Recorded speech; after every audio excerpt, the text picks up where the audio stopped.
Let's not forget about one of my favorite rappers to lose his life, Young Flipper, a.k.a. Dolph, and the upcoming trial, unless he cuts a deal. The last guy, Govan Hernandez, the one who supposedly put the shooters with the money people, the now deceased Big Jook.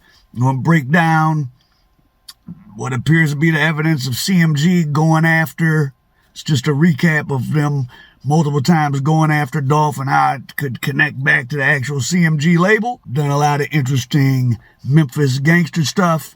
Give you some throwback bits and pieces from a couple different stories. And then in the end screen and in the description will be a link to the whole Memphis playlist. But remind yourself of what's going on with Dolph and an overview of all the serious gangster stuff like Craig Petties and others that came out of Memphis. Fact number 1. Keon Wright, a vice president and road manager for CMG, appears from his prison records to have just completed, like a few weeks ago, serving 7 years on a 10 to 15 year plea for shooting up young Dolph's truck in Charlotte back in 2016. Remember the 100 shots that bounced off Dolph's bulletproof truck that Black Youngster was originally charged with doing? Well, if you thought that all just went away and was an unsolved mystery, let me refresh your memory. There was a van rented by Mr. Sammy Benson, a.k.a. Black Youngster, and that was used in the attempted homicide. It was full of shell casings, maybe DNA evidence at a black college performance thing in Charlotte. And Youngster was initially charged, but then he said the van had been stolen, and Keon Wright took the fall. So, you mean that the vice president of the same company that Black Youngster worked for happened to be the one who stole the van that he rented, and then he happened to use it to shoot up young Dolph's truck? And there's no conspiracy? That goes to show the power of serious money when you have top lawyers and a guy like Keon Wright willing to take a 10 to 15 year cop so Black Youngster, the artist, stays out of trouble. What it do? Sport Vato, the OG, King the Loud with Rico Television, representing that motherfucking Kush County down here in Orlando, you know what I'm talking about? CMG till I die, cocaine, music, and you know what I'm talking about? Or you can say cars, money, we're gonna kick this shit out tonight, you know what I'm saying? That Club Roxy, yo, gotti. My niggas gonna tell the motherfucking stage that we paint the city white. Goddamn it, if you on that white, take a line. Goddamn, if you on that brown, take a line. You know what I'm talking about? Just make sure you come to the club with them lines. Fact number 2. Now that was a guy named Vato, a.k.a. Corey McClinton, yet another CMG road manager. He was the guy charged with actually young Dolph at the intersection of Hollywood and Highland, a gigantic tourist intersection in L.A., back in September of 2017 around the Shoe Palace or the Lowe's Hotel. And this was just 6 months after the attempt on Dolph's life in Charlotte. Again, a CMG road manager slash vice president is charged with trying to murk Dolph. But this time, Dolph didn't make an identification. Well, he didn't in Charlotte either, but they didn't need one. And even though Dolph went in critical condition, charges were dropped after 48 hours on Vato. The LAPD now wants to talk with rapper Yo Gotti following a shooting in front of Lowe's Hotel in Hollywood. Mr. McClinton was held by LAPD for 48 hours and released without charges, presumably because Dolph would not identify him and there weren't any other good witnesses or precise enough camera footage. But 3 guys associated with Yo Gotti visually threw Dolph on the ground in a parking lot, put slugs in his body. They all got cuffed up on the scene. So it's an absolute fact that one person that's a part of CMG management pled guilty to an attempt on Dolph's life, and only the fact that Dolph refused to identify another CMG vice president road manager saved him from getting charged for the shooting in L.A. Speaking of Mr. McClinton, a.k.a. Vato, the Memphis vlogger True Results has our first piece of strange physical evidence. I'll leave you to be the judge. Okay, this is a photo that True Results created, obviously, side by side. So on the right, you have the guy charged for 48 hours in L.A. with shooting young Dolph. And standing on a stage behind him is his buddy he's RIPing. I guess he just passed away. And on the left is the close-up of someone with a COVID mask pulled down so you can see their face. Now, if you look, you'll notice how the left side of both of their mouths is crooked with like a missing tooth. Maybe like they got shot in the mouth or something back in the day. Are these guys the same person? Sure might be. The guy on the left with the COVID mask pulled down was milling around the crime scene at Dolph's homicide wearing a security outfit on. He was supposedly the security guard from the Family Dollar next to Makita's Cookies, which according to the same blogger, True Results, immediately closed. The Family Dollar closed, just like Makita's did. I don't know, is that true? If you're in Memphis, you can see if it's true or not. But this guy, who sure looks like the guy on stage with Vato, was milling around the Family Dollar acting like he was a security guard there. And I guess he looked through the footage enough to see him pulling down his mask for a second. And that's a weird facial feature to have.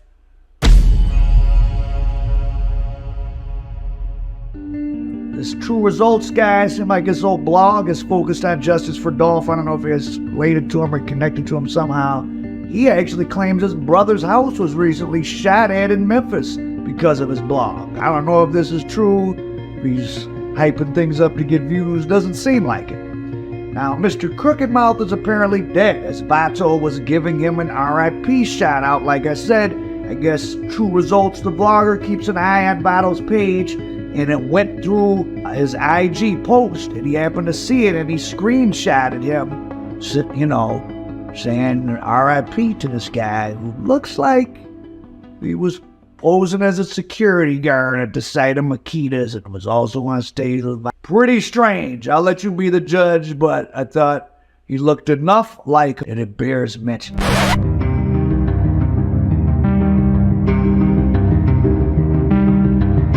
Fact number 3, there's another small YouTube channel run by that woman, Real Talk with Tamara.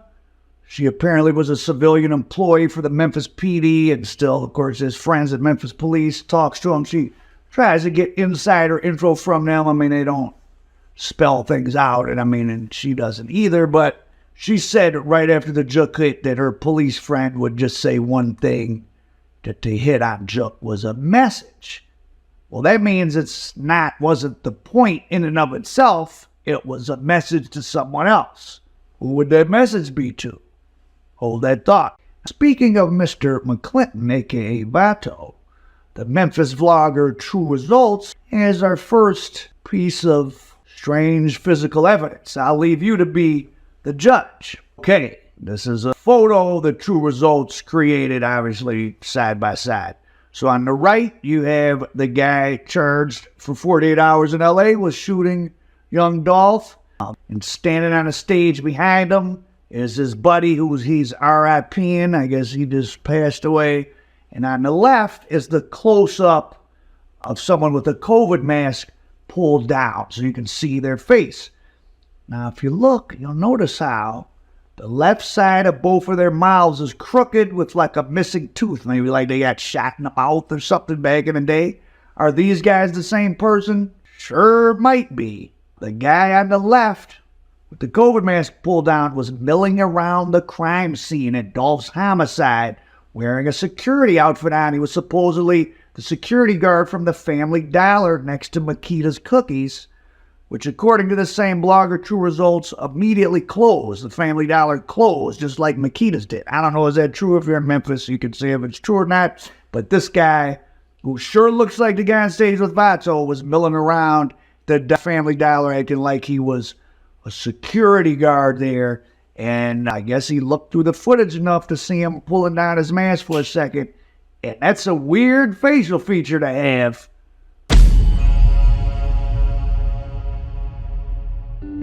This True Results guy seemed like his old blog is focused on justice for Dolph. I don't know if it's related to him or connected to him somehow. He actually claims his brother's house was recently shot at in Memphis because of his blog. I don't know if this is true.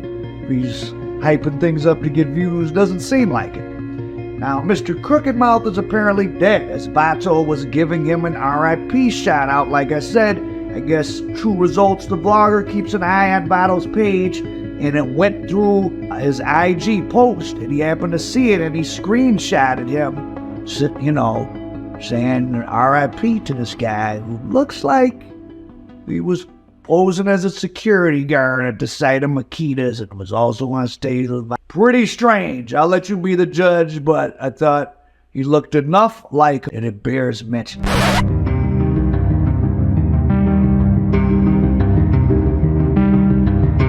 Fact number 3, there's another small YouTube channel run by that woman, Real Talk with Tamara. She apparently was a civilian employee for the Memphis PD and still, of course, has friends at Memphis police, talks to them. She tries to get insider info from them. I mean, they don't spell things out, and she doesn't either, but she said right after the Jook hit that her police friend would just say one thing, that the hit on Jook was a message. Well, that means wasn't the point in and of itself. It was a message to someone else. Who would that message be to? Hold that thought. I was watching an interview with the Memphis blogger, Mr. Stan. What's his name? Old Main is Stan. And he was interviewing a guy named Mr. Ian, I guess, who had a popularity run some years back. And then he started ghostwriting for Yo Gotti. And he confirms the old rumor that he saw Big Jook take bowls, aka pounds of the reefers, from Dolph when Jook and Gotti were on the outs. Does that mean anything? Maybe. If a nigga told you, hey man, look bro, my Jook put a $40,000 hit on you, bro. Like, nigga, man, come on, bro, I'm standing on that. Fact number 4, Memphis comedian Grove Hero, who Dolph helped elevate into having a pretty big career, went on his IG live, 6-8 months ago, and said that Big Jook, maybe more like 9 months ago, Big Jook put a $40,000 hit out. I think he meant on himself, Grove Hero, because he was talking so much about justice for Dolph and etc.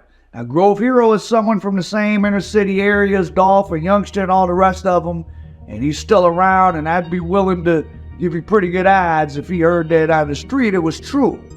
When you put a hit out, the word floats around to the, in that community, and if you're in that community and people like you, someone's gonna call you up and tell you. I once had a friend of mine had a guy go try to put a hit out on him, and the hitter said, "You mean you want us to hit such and such from such and such street?" They knew him. They called my boy up and asked him what they wanted him to do. Of course, nothing happened. Moving on to fact number 5, more Big Jook.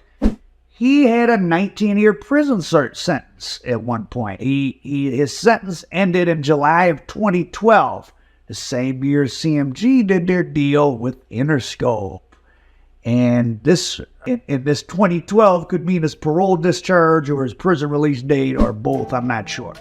As far as when he would have went to prison, well, in Tennessee, offenders generally have to serve between 30 and 60% of their time. Jook was young, it was probably drug case. So let's say he got 19, he did about 6 or 7 years, just like Keon Wright. Definitely, as we saw, 8, the Charlotte shooting case so that Black Youngster could keep generating money for the collective as a CMG artist.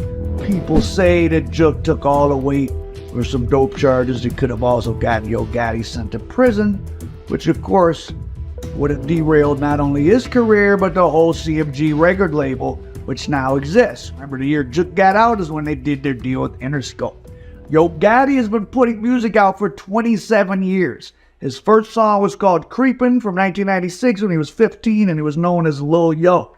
So by the time Jook would have taken a fall for him sometime in the early to mid-2000s, his brother had become Yo Gotti and would have had damn near a decade in the game already.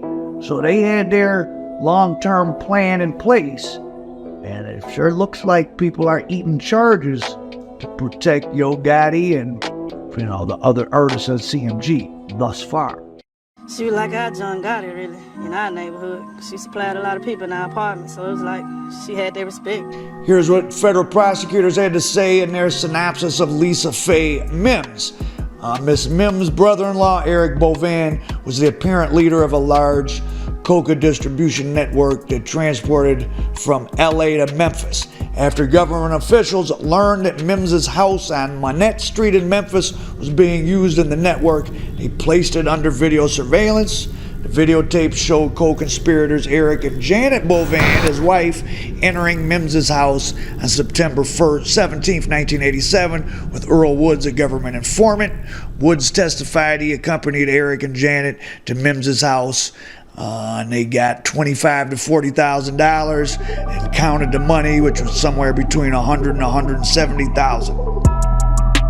And then Anthony Bovan, again the brother, testified he would meet at Lisa Faye Mims's house, picking up $50,000, $75,000, $100,000. There's more videotape evidence of people leaving her house with plastic bags containing a white powdered substance. So Lisa Faye Mims seems like she just tried to tell after she found out the people higher up than her in the organization did tell.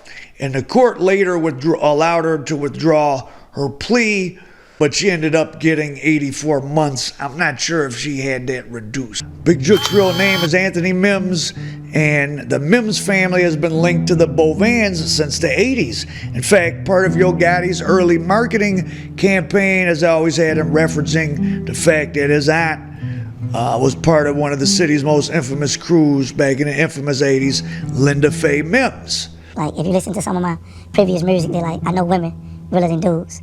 And I always, had these records where I talked about my mother being in the street, my brother being locked up. So let's start with Yo Gotti and Big Jook's aunt. Here's a quote from a court document. Linda Faye Mims appeals the district court's judgment sentencing her to 84 months for guilty of conspiracy to possess cocaine with intent to distribute. On appeal, Mims argues the district court erred in failing to require the U.S. government to file for a motion of departure in admitting into evidence her incriminating statement. On appeal, she raises 4 issues. I'll just go into the first one. She contends that the district court should have required the U.S. to file a motion for departures, lower sentencing, pursuant to Section 5K1. So the family ties to the street Yo Gotti made a key part of his marketing plan was his 5K1 act. Interesting. If you didn't know what a 5K1 is, it's a motion that concerns getting a lesser sentence in federal court in exchange for becoming a state's witness after being a defendant, aka snitching. Eric Bovan himself cut a deal to turn on his own whole organization and some of the people he paid kind of paltry sums of money to transport stuff back and forth from LA to Memphis. Some of them got more time than Eric Bovan, the ringleader. And here's some testimony from Anthony Bovan, Eric's brother, about another brother who carried their father's last name, Salisbury. Prosecutor: after you became with Eric or during the time you were involved with Eric, was your brother Larry Salisbury also involved with DR Ruggs? Anthony Bovan: yes, he was. And was he also involved with Eric? Yes. Did Eric ever discuss with you dope in quantities that were going to Larry Salisbury? I think he said a couple of times there were 2 or 3 going to him. 2 or 3 what? Kilos. Right now, the Atlanta and Memphis area combined to form the biggest package and cargo shipping area in the world. The FedEx hub is in Memphis with 34 million square feet. The UPS hub is in Atlanta with 13 million square feet and can accommodate 1,000 semi-trucks at once. And that's why that region, surprisingly, is one of the major drug hubs of the entire United States. It comes in from the border and it goes to those central locations to go out from there. And that's no wonder why infamous Memphian Craig Petties was able for a time to be a part of the biggest distribution ring involving black dealers. They had to plug La Barbie, Edgar Villarreal out of Mexico, back in the late 90s and early 2000s. The U.S. attorney called the Craig Pettis gang a cancer to the community and hopes this guilty verdict will bring some closure to the victims' families. Now, by 2000, less than 5 years after he snuck into the car lot and stole the stash, Craig Pettis was copping from operatives in Memphis. And Petties was flipping the product so fast that these guys in Memphis took him down to Corpus Christi, Texas, to introduce him to their boss, Edgar Valdez Villarreal, aka La Barbie, a Texas native whose high school football coach gave him that nickname because of his Ken doll-like appearance. He had very fair skin, blonde hair, green eyes. He looked white, which was a rarity in Mexican cartel circles. So if you want to watch my full video on Craig Petties, you'll see the whole story of him and La Barbie, but a few interesting updates. Craig Petties, who got 9 life terms, had a hard time in prison, which started before he was even sentenced when he was in the Memphis Correctional Institute. I don't know what happened to these charges. At one point, he was charged with possessing weapons or firearms in the Correctional Institute. Kind of unclear what happened with that. He's moved around to a lot of different prisons. Big Meech famously accused him of being a rat. Some people say he is, some people say he isn't. I mean, the guy has 9 life sentences. I don't know what he ratted on, but he may have done something during his time in the streets that somebody didn't like, because I've seen different prison channels where guys say they were with him. I think even that BG cellmate guy, and you could take this all with a grain of salt, he said that Petties keeps getting robbed by, I guess, other people from Memphis, including for like 100 Suboxone strips, which are worth like $400 each in prison. Is that true? Is it not? He has moved to a lot of prisons. So there was this nexus of cases, the Bovan case in 90, the Woods family in 91, this guy named Jim Townsend in 92, another guy out of Florida, Eric Antonio Parker in 91. One of America's biggest TV stars, Steve Harvey, also has a connection to Memphis through his wife Marjorie, whose last name before she took Steve Harvey's was Woods. Before that, her last name was Townsend. Not to get into celebrity gossip, but it's interesting that Marjorie Harvey's first husband, Jim Townsend, he got caught trying to buy 40 slabs. He got a life in the feds, though a few years ago, he came home after serving about damn near 30 years. He got out. He was able to get some of the time back. And then her next husband, Donnell Woods, who was the brother of infamous Kingpin Ronnie Woods. Well, Ronnie Woods and his brothers were all doing their thing. She married him next, and that's who Lori Harvey's father probably is. And Woods family are probably the most infamous street family in Memphis history. And they were big players in Memphis up until just a few years ago. And then an Atlanta area DEA agent told my buddy Scott Bernstein over at GangsterReport.com that Yo Gotti's plug, though I'm not sure when, was Ronnie Woods. Now, this could just mean Gotti was somebody seen interacting with them, who seemed like he might have been a dealer, but, you know, he never got indicted or anything. Big Jook did get a 19-year prison term. Don't know what that's for. I think it was for drugs. Was it associated with the Woods? I don't know. Infamous Memphian Craig Petties was able for a time to be a part of the biggest distribution ring involving black dealers. They had to plug La Barbie, Edgar Villarreal out of Mexico back in the late 90s and early 2000s. The U.S. attorney called the Craig Pettis gang a cancer to the community and hopes this guilty verdict will bring some closure to the victims' families. It was March 1995, and South Memphis's biggest drug dealer was in jail. But his Chevy Lumina was impounded, and it had $500,000 in cash hidden in the stash spot at the commercial yard where the Memphis PD paid to keep impounded cars.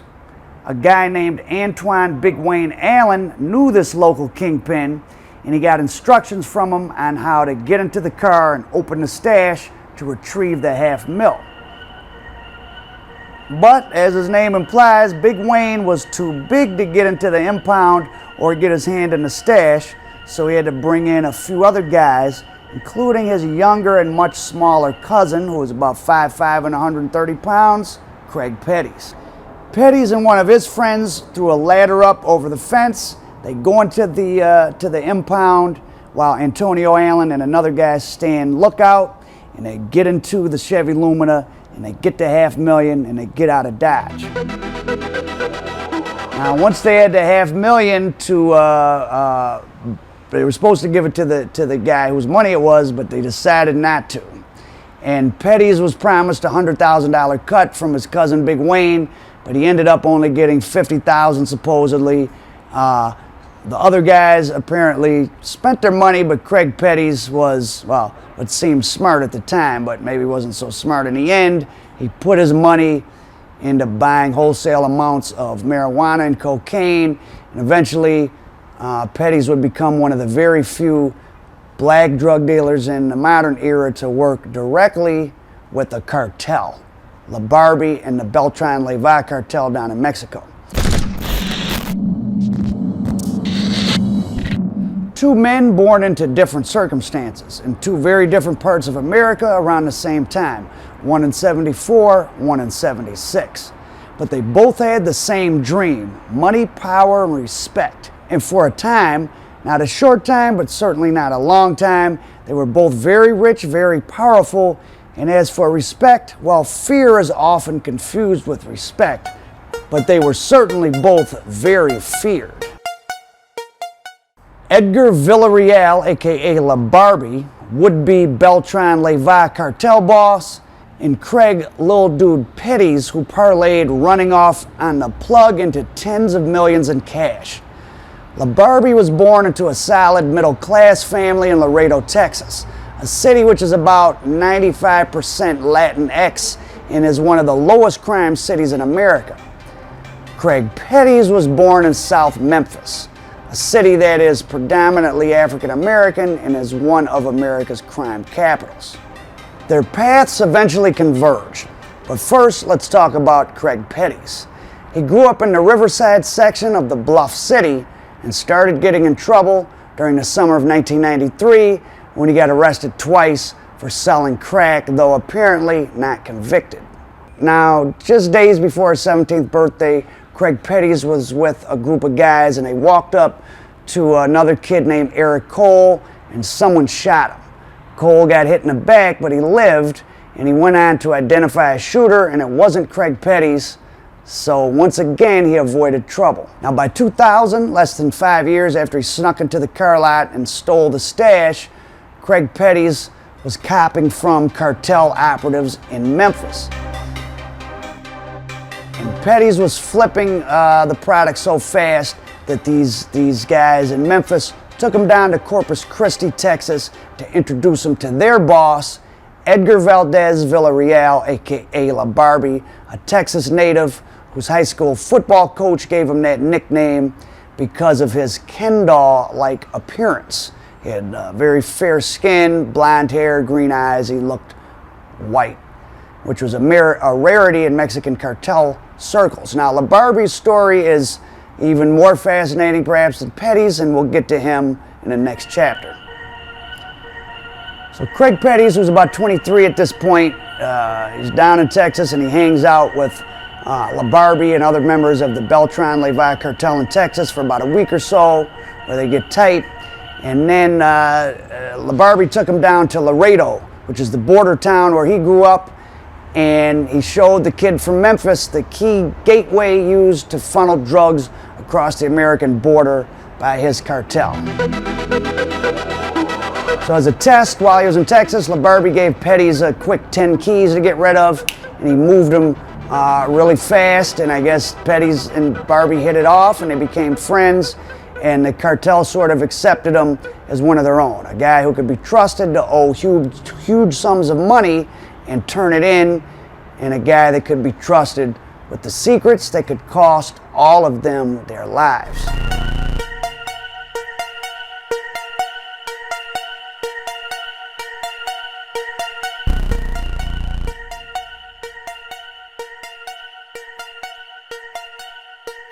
So Craig Petties became a multi-millionaire before his 25th birthday.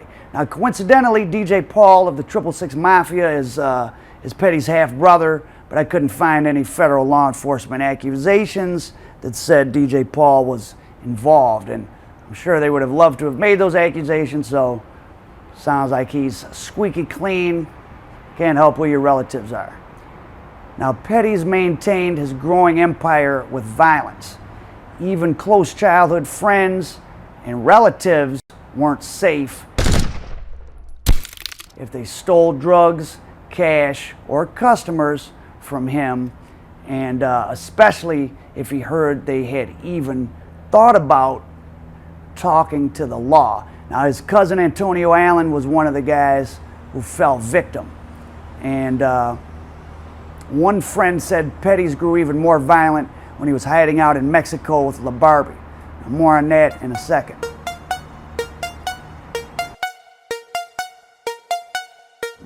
And the murders he pled guilty to eventually were all ordered from Mexico in Memphis via cell phone.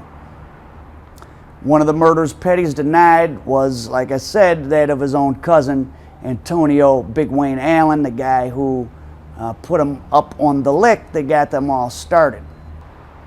The hitman in that case claimed that Petties had him knock Allen off because Petties had heard Allen was about to start cooperating, and that wasn't true, apparently.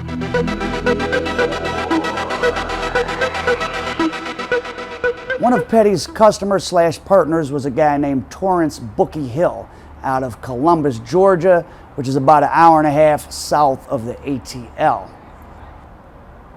In his own case, Hill pled guilty, and he testified that he was supplying members of BMF and his own operation supposedly grossed up to $9 million a month. And he was getting his supply from Craig Petties. Petties at this point was getting loads of 150 to 600 keys. Hill was getting loads of 150 to 500 keys a month starting in 2003 from Petties. He once testified he got 2,500 keys at once from Petties' Mexican connection, Edgar La Barbie Villarreal. Now that would have been worth $50 million wholesale at $20,000 a key, and $250 million by the time it went into people's lungs, noses, and veins. So this George Hill guy is most likely the source of the word on the street that BMF was getting supplied by Craig Petties.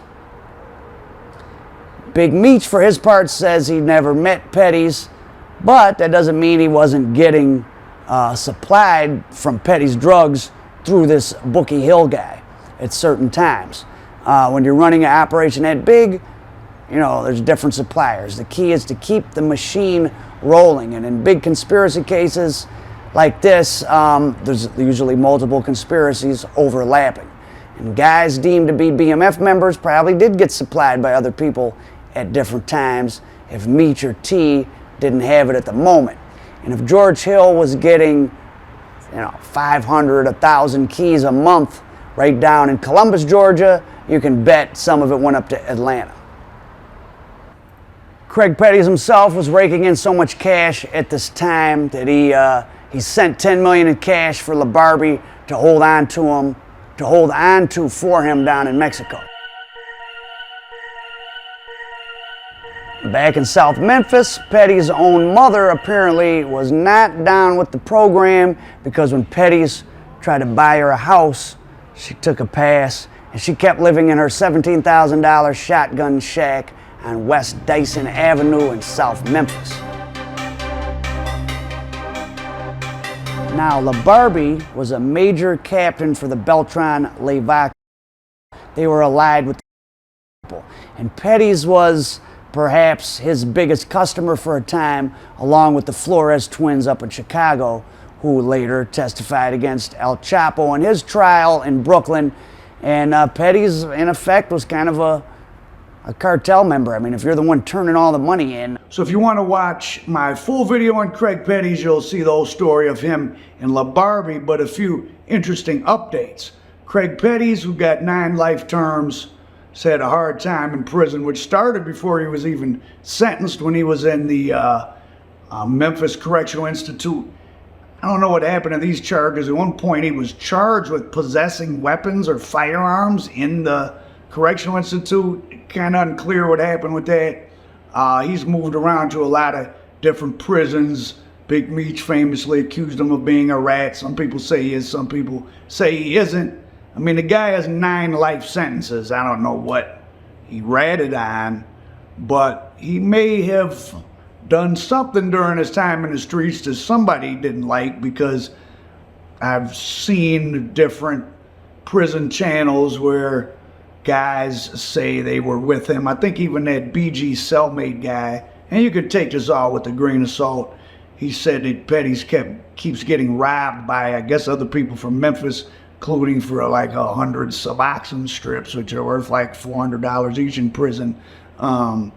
Is that true? Is it not? He has moved to a lot of prisons, but goes to show, oh well, so Edgar Villarreal, his supplier, La Barbie, who got captured right around the same time as Petties, maybe slightly after, slightly after, in Mexico, and was kept in Mexico while he was trying to figure out how to tell and not come to the U.S. Came to the U.S., he got 45 years in prison, maybe back, and Petties was sentenced maybe in '09 or taken into custody. La Barbie probably got sentenced in 2016 to 45 years, which is a lot less than 9 life terms. And La Barbie was in the federal system. Edgar Villarreal, you could find him until about maybe 18 months ago. He stopped being in the federal system, which means he's been put in some witness segregation. He's probably in a prison, but with other high-level informants. I just interviewed Gene Borello, who was a mafia turncoat. He said where he was at, and it was like the president of Guatemala, all kind of high-level people that had informed. La Barbie's probably somewhere like that, or he's out. Maybe, probably not. But even when you start telling the feds aren't your friends, if you got something good to tell, they'll work with you. But, you know, maybe Craig Petties, I'm sure they drugged that guy through so many interrogations. Did he try to tell? Did he try to give some info? Who knows? But he has 9 life terms, and he's the biggest that we know about to come out of Memphis. And the supplier to the streets of Memphis, the real one, Edgar Villarreal, is at least half free or free-ish, sort of like the deal the Flores brothers made. And to go all the way back to the Bovan family and the Big Jook and Yo Gotti situation. Big Jook and Yo Gotti, to some extent, were involved with somebody, even according to their own, you know, what they say. And according to the chatter in Memphis, you know, it wasn't, and it doesn't seem like PRE people are who got Jook. Somebody came from out of town. They say it was a message for Gotti. Well, what kind of message? Who knows?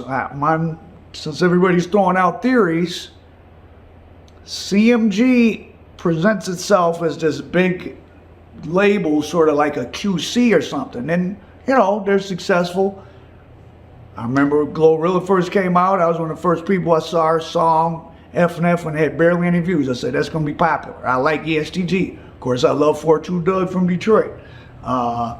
Moneybag Yo, he's about their biggest artist though, and he's partially Zach Randolph's artist. Everyone else is kind of like a region. They're, you know, they're big. They're not huge artists like QC had. The money that comes into CMG is not like the money that came into QC or other bigger labels.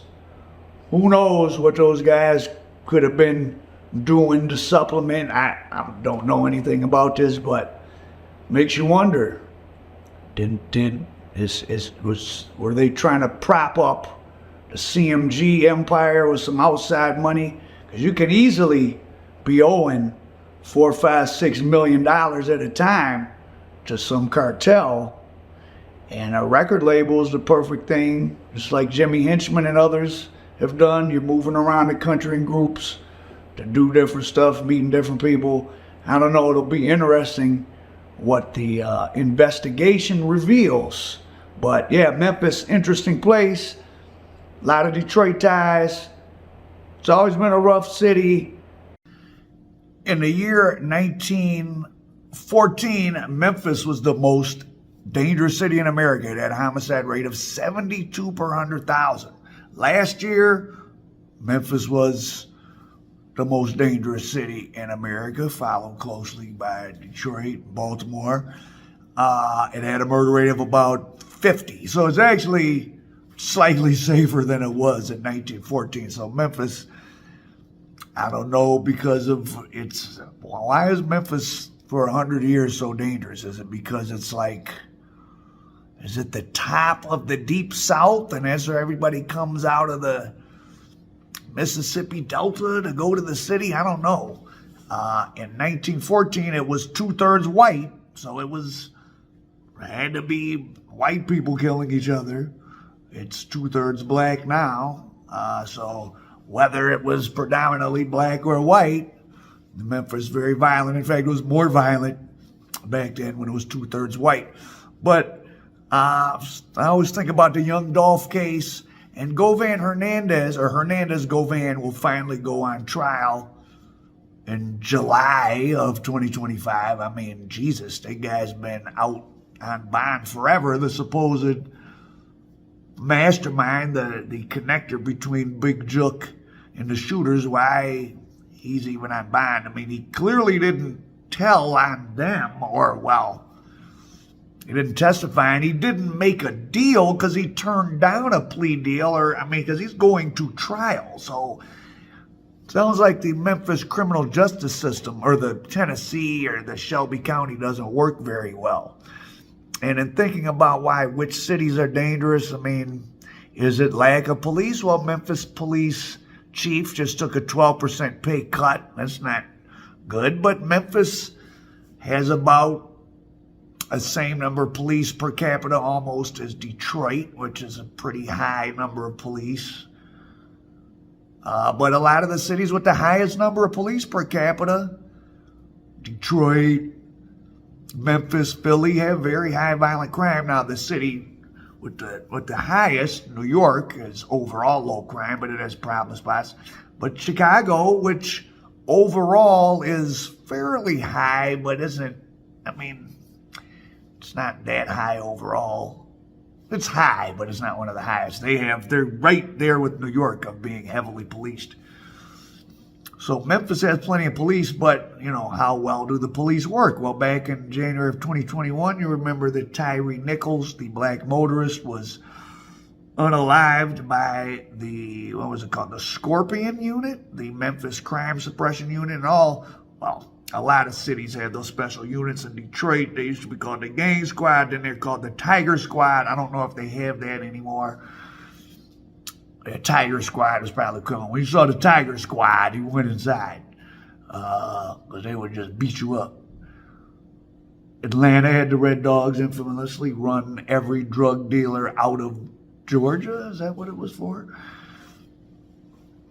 But, so, Memphis, January 2021, the month Tyree Nichols lost his life, Memphis had about 22 murders, which would be about what it was normally having.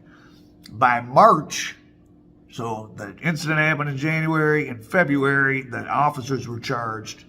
By March, Memphis had 40 murders in March of 2021, which is the most it ever had. I don't think it's had that many in a month again. Remember, Memphis only has 600,000 people. If it was having 40 murders a month, that'd be almost 500 a year. That would give it a murder rate of, 85 or something, which is about the murder rate that Jackson, Mississippi has been having. Well, it's actually slightly higher. The most, I guess its murder rate finally calmed down. I'd have to check for 2024, but I think Memphis had the overall highest violent crime. Jackson might have still had the highest homicide rate. So,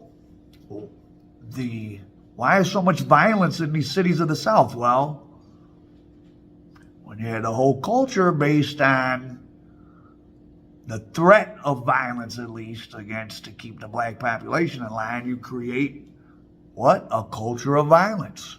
So the cities in the Midwest that have the largest amount of people that immigrated from the South, now you could call them black people, and they are, but they're also people that came up from the South.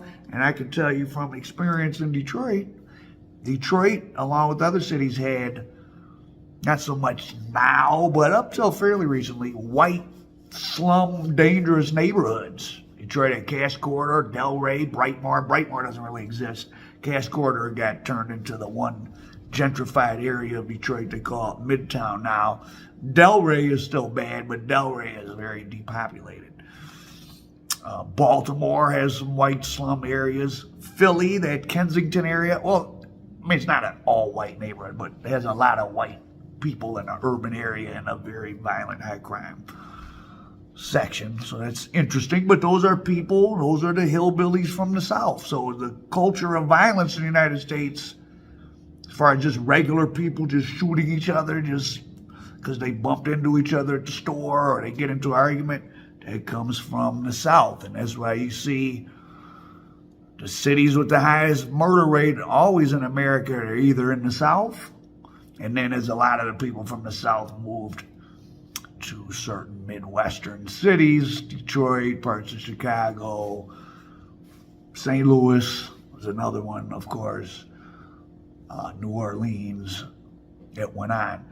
So maybe that's the reason why, I don't know, Memphis seems like one of those cities, the devil's playground. All those rappers, they come out of Memphis, they don't seem to live there. They go live in Atlanta. I don't blame them. A lot more to do, and I mean, it's stuff that happens in Atlanta, but it all seems like you could kind of figure out what it was. Memphis is not safe, for real. So that's the backdrop of where young Dolph came out of and where, unfortunately, he lost his life. I was just looking at some footage of his, in Makita's Cookies there, where him and his brother were just in there like a regular day. His brother, who was his security, wasn't paying attention. He was turned. They were both facing the counter. And then you see the girl behind the counter turn, and everybody turns. And so those guys were cruising around and saw his wrapped truck. But they would only be comfortable would you do that in Atlanta? Maybe not. Would you do that in New York? Absolutely not. Would you do it in Chicago? Well, some of the Chicago people would do it. They'd probably get caught, but they don't seem like they care. But Memphis, I mean, they just about got away with it. I mean, a few different things would have went their way, because I think they were trying to bump off Cornelia Smith, the one who ended up confessing and testifying against Straight Drop.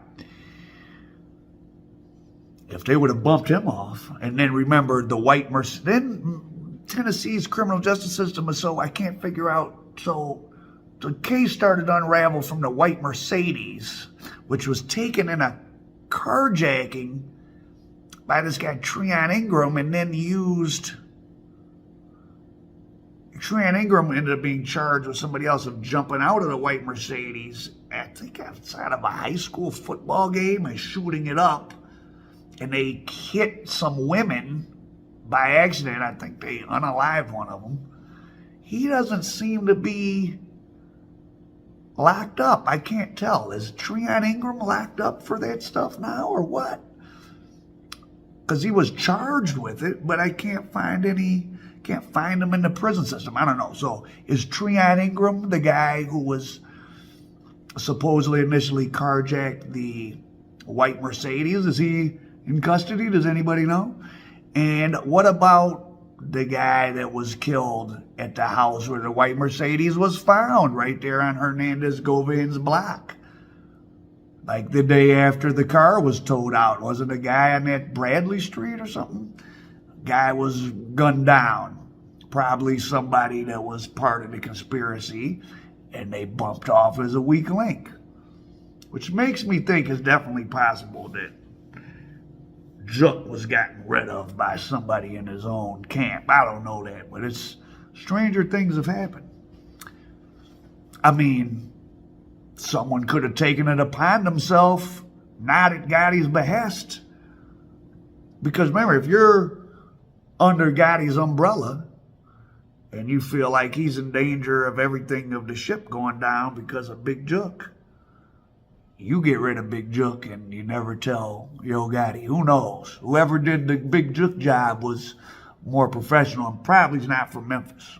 They say it came out of Texas, the shooters. But looking at crime in Memphis, the fact that they have a lot of police, but as you can see from the Tyree Nichols case, you have, see, it's good to have police that are the same as the communities. So in the case of Memphis, you have, black male police. So that's good, like Detroit. But there's a downside or a flip side potentially to that. So one thing J. Edgar Hoover did, not to promote J. Edgar Hoover, but he effectively set up the FBI for, he used it for bad purposes sometimes, but they had that rule of not putting agents in the city they were from. And one of the times they violated that rule was with Whitey Bulger, where he was put, or the agent John Connolly was put in Boston where he grew up, and he ended up being corrupted by Whitey Bulger, and they became their own crime family. You had a wing of the FBI in Boston that was basically part of the Whitey Bulger crew, but that's another story. So I wonder, when I did my stories on Dolph, there was some hinky stuff. The crime scene didn't seem properly controlled. Is that incompetence? There was a guy in a security outfit from the dollar store next door who looked mysteriously just like somebody that had been on stage with CMG, and there he is in a security outfit. Can't tell if it's exactly him, but he had like this crooked mouth thing with some missing teeth. It sure does look like him, and he conveniently died as well. So, and that dollar store shut down. I don't think there's cameras from that dollar store have been shown. I don't know. So the mystery of Dolph may be shrouded in the incompetence or the corruption of the Memphis police. And believe me when I tell you, police police don't make that much money. Did a story, I don't know why I didn't get views. You guys don't like hearing about police corruption. I guess it's not exciting enough, but look through my Detroit stories about the cop. I don't think they did anything to him. There were some people killed in Southwest Detroit, which is the Hispanic kind of little area. And a young girl too, like a 14-year-old girl, and maybe her sister or her sister's boyfriend. So they end up convicting this guy, black male. He does, 8 years. They exonerate him. He gets millions of dollars. And the homicide detective that put him there ends up getting on a stand saying, well, yeah, I did frame him because I was scared, because our real suspect, or Cartel hitman in Detroit, and I have family in the part of Mexico where that Cartel is, and I was afraid something was happening to my family. That's a hell of an excuse. I don't know if that cop was ever charged with anything. I'm gonna have to double back, but I have a story up about that. But yeah, so Memphis, the most dangerous city in America now. It was the most dangerous city in 1914. The other dangerous cities, Jacksonville, Florida, New Orleans, always. Now, for those of you interested in the obscura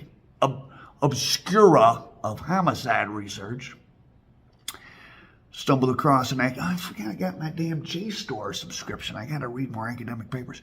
Someone did an analysis, comparative analysis of homicides in Chicago and New Orleans between 1900 and 1920 or something. And it was interesting. They had kind of a similar homicide rate, but the nature of the causes of the homicides were a lot different. In New Orleans, a substantial portion of the homicides were the brother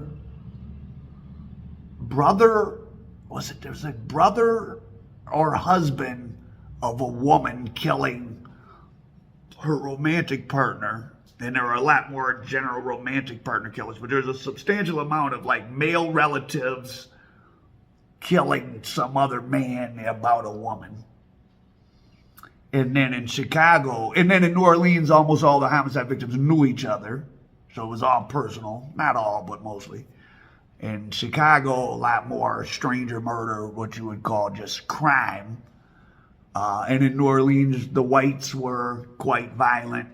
Whereas in Chicago, by that time, you had less violence amongst the whites. You had organized crime, you did have some. But there was more homicides of like black robbers basically against people. So different things go on in different cities based on the culture in the time. Memphis, culture of violence for over 100 years. I can only imagine it's tied in with the legacy of being, I mean, wouldn't have Memphis been one of the capitals of the slave economy in terms of probably the cotton went up to Mississippi and came to Memphis and then distributed overland. I'm not expert on the cotton industry of that time, but something like that must have went on. Orange Mound, you might have heard Orange Mound Quet, where Hernandez Govan is from, ironically.